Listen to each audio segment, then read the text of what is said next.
dokumen-dokumen yang ditemukan, kemudian dari manuskrip-manuskrip itu ternyata bisa dicek dengan karbon ya, tes karbon ya. Ya. Ternyata yang ditulis pertama-tama itu sebenarnya adalah surat-surat Paulus.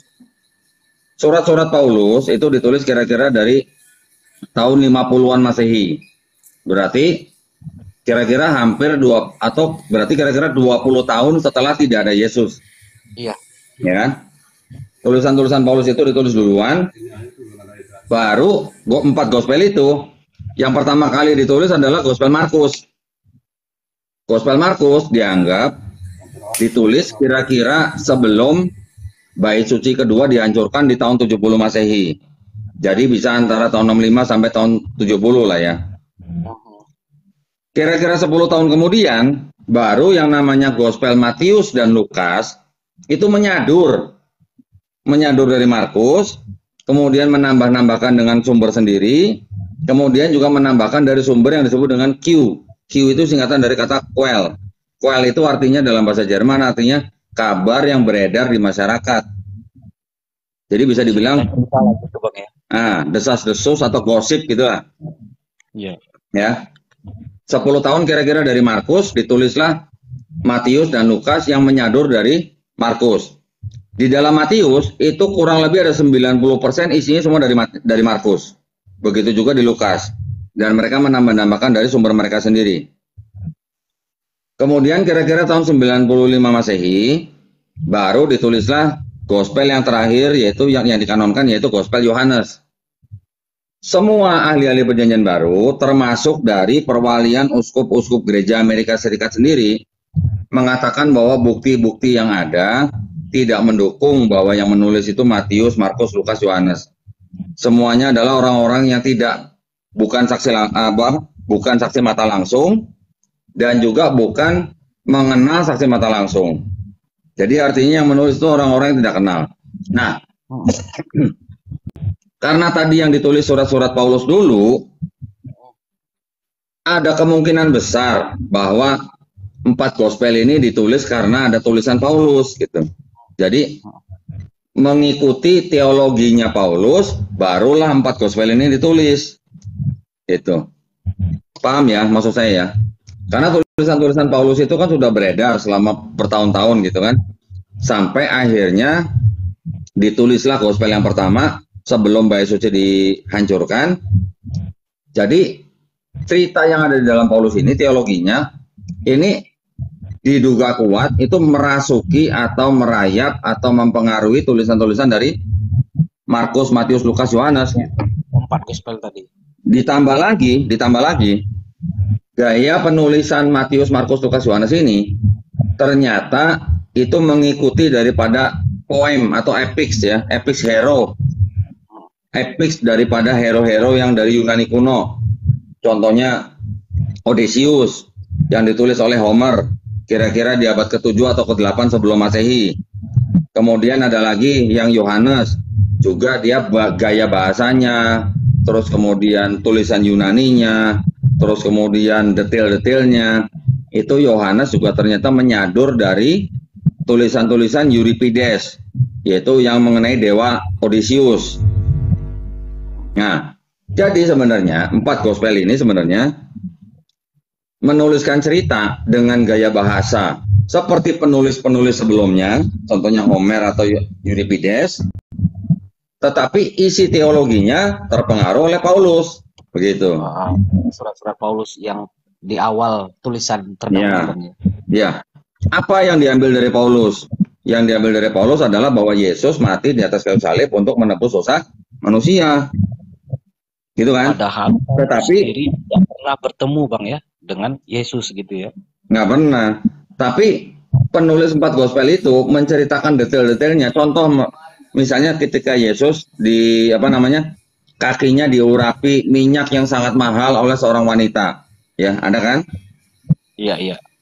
Itu ternyata ngambil dari tulisan Homer mengenai Dionysus yang sedang pulang dari negara Trojan setelah menang perang. Dia membutuhkan waktu 10 tahun untuk pulang ke kampung halamannya, yaitu kerajaan Iliad. Tapi setelah sampai di Iliad, dia menyamar menjadi pengemis, kemudian di sebuah rumah kakinya dicuci oleh seorang wanita tua, yang akhirnya wanita tua ini mengetahui bahwa Dionysus ini menyamar menjadi pengemis gitu. Sampai akhirnya Dionysus ini bertemu kembali dengan istrinya Penelope. Akhirnya mereka memerintah Iliad kembali.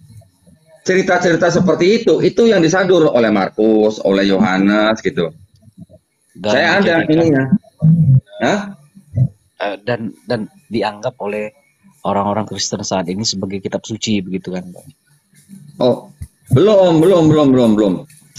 Jadi pada zaman itu, pada zaman abad pertama, tulisan-tulisan yang dianggap tulisan-tulisan Matius, Markus, Lukas, Yohanes itu belum dianggap sebagai kitab suci.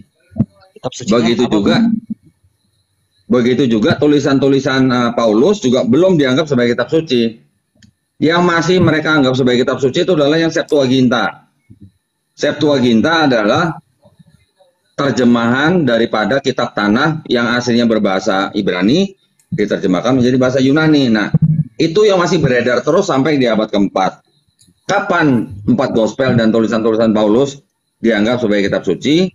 Pada saat sejak dimulainya konsili. Dari konsili 325 itu sudah mulai dipilih-pilih mana gospel yang bisa masuk ke dalam Bible atau enggak gitu.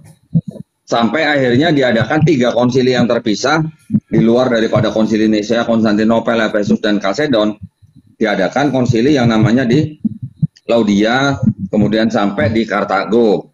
Sampai di akhir abad keempat tahun 397 baru selesai dikanonisasi Bible itu, perjanjian baru itu gitu. Termasuk dengan yang Septuaginta dijadikan satu gitu.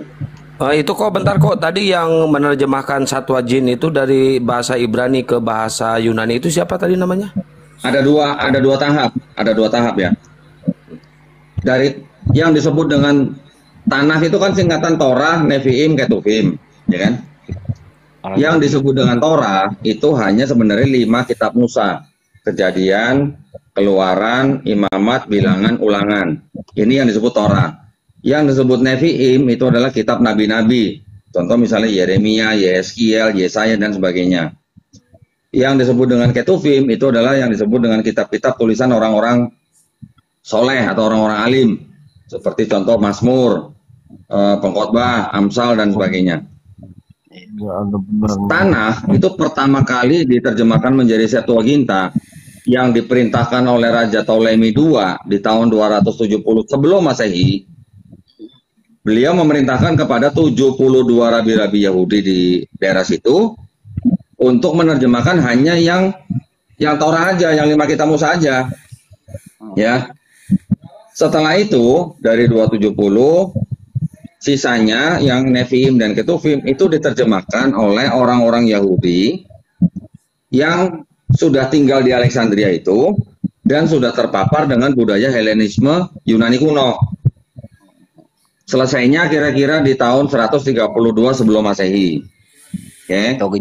Nah, Septuagintanya gitu ya. Jadi pada waktu Yesus masih hidup, kitab Septuaginta itu juga masih beredar. Tapi bukan cuma satu versi, banyak versi.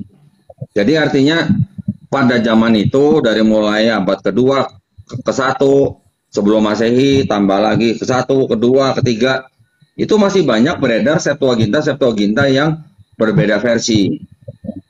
Sampai akhirnya versi-versi itu semua dikumpulkan, dijadikan satu oleh seorang bapak gereja namanya Hesesius di abad keempat.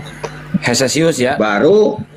Setelah itu baru diterjemahkan ke bahasa Latin menjadi Alkitab atau Bible yang disebut dengan Bible Vulgata atau Vulgate ya. Vulgate itu yang dari bahasa Latin. Jadi dari pertama kali dari tanah bahasa Ibrani diterjemahkan ke bahasa Yunani, kemudian dari Yunani diterjemahkan menjadi bahasa Latin, kemudian dari Latin ini nanti perkembangannya sampai ke Bible yang modern itu bisa bolak-balik gitu. Ada yang diterjemahkan ke bahasa Yunani lagi, seperti yang dilakukan oleh Erasmus. Nanti ada yang diterjemahkan ke bahasa Inggris dulu, tapi bahasa Inggris yang kuno. Nanti ada yang terjemahkan lagi ke bahasa Jerman. Itu semua nanti membentuk sebuah Bible yang berbahasa Inggris modern. yang sampai hari kita kenal dengan sebutan apa? KJV, King James Iya. Version.